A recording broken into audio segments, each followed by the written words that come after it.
Hello and welcome to the Intel Brief. Today is Friday, 15 August. I'm your host Daniel, and today we're going to talk about Poland has claimed they foiled a cyber attack on a big city's water supply. The Hungarian opposition leader has accused Russia of political interference.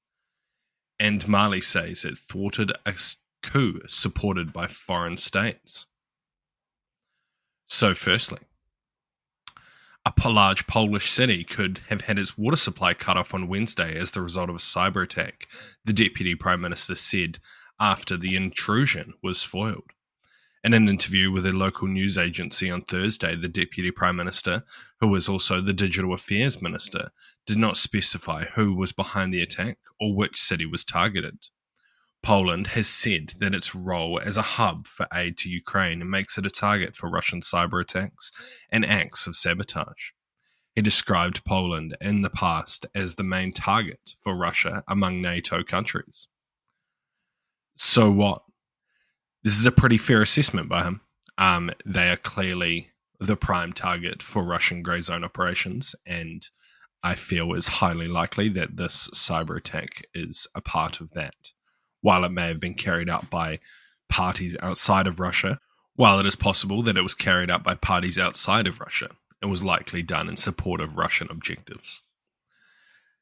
But yeah, it just goes to show how important cybersecurity is in the current day and age, and that cybersecurity attacks, especially against physical infrastructure, can have a significant effect if they are successful.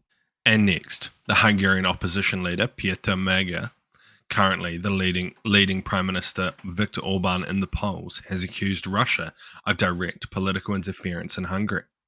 In a post on Facebook, bold, Magyar claimed that Moscow was once again trying to sway Hungarian voters using tactics such as disinformation, threats, hacking, troll farms, smear campaigns, and blackmail. He compared the situation to Soviet influence before 1991, warning that Russian operatives are now active both openly and covertly. His comments come after Russian Foreign Intelligence Service alleged that the European Commission was plotting a regime change in Budapest, with European Commission President Ursula von der Leyen supposedly favouring Magyar as the next Prime Minister.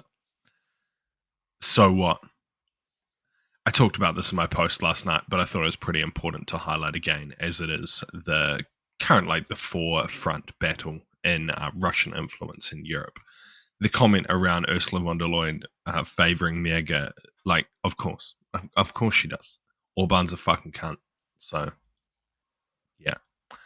But yeah, this is a pretty important election, one that Russia really doesn't want to lose influence and control over, as Orban's government is one of the last countries blocking significant aid to Ukraine. So, yeah, this is very important. Russia's going to be putting as much resources they possibly can into it.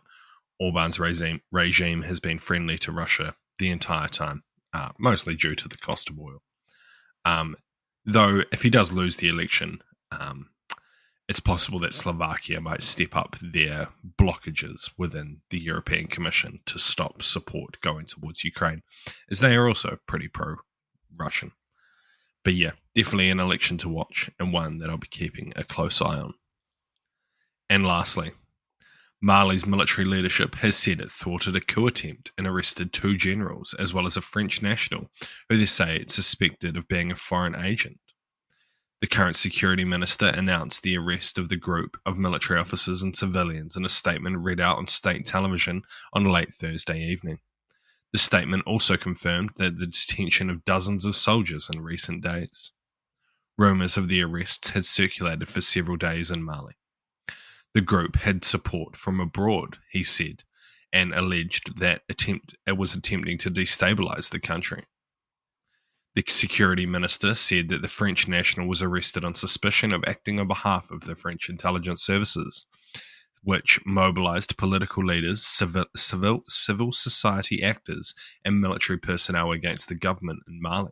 The Mali's junta, which came back into power in back-to-back coup attempts in 2020 and 2021, provided few other details about what is alleged to have been planned within the country.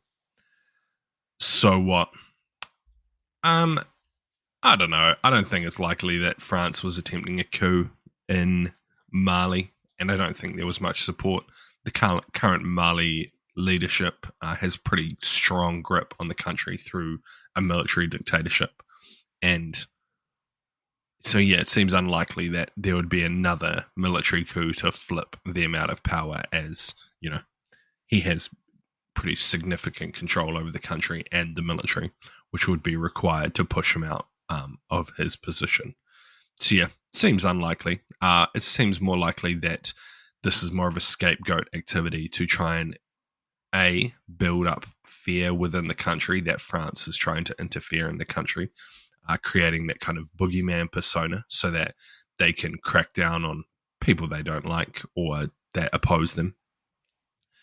But also it's like a pretext to possibly bringing in more Russian support for the country's leadership, who has used Russian mercenaries to maintain control over the country and key resources within the country. So yeah, that's what I think is the most likely thing to have been happening here. But we'll see if any more evidence comes out. If there is any more evidence that French intelligence services were involved here, you would think they would go public with it very quickly so that they could cause an international incident. But in lieu of that, I think it's unlikely, and that this is more of an attempt to create France as that boogeyman that people like him like. So yeah, thank you for listening to the Intel Brief. I've been your host, Daniel, and I'll see you again next week. See you.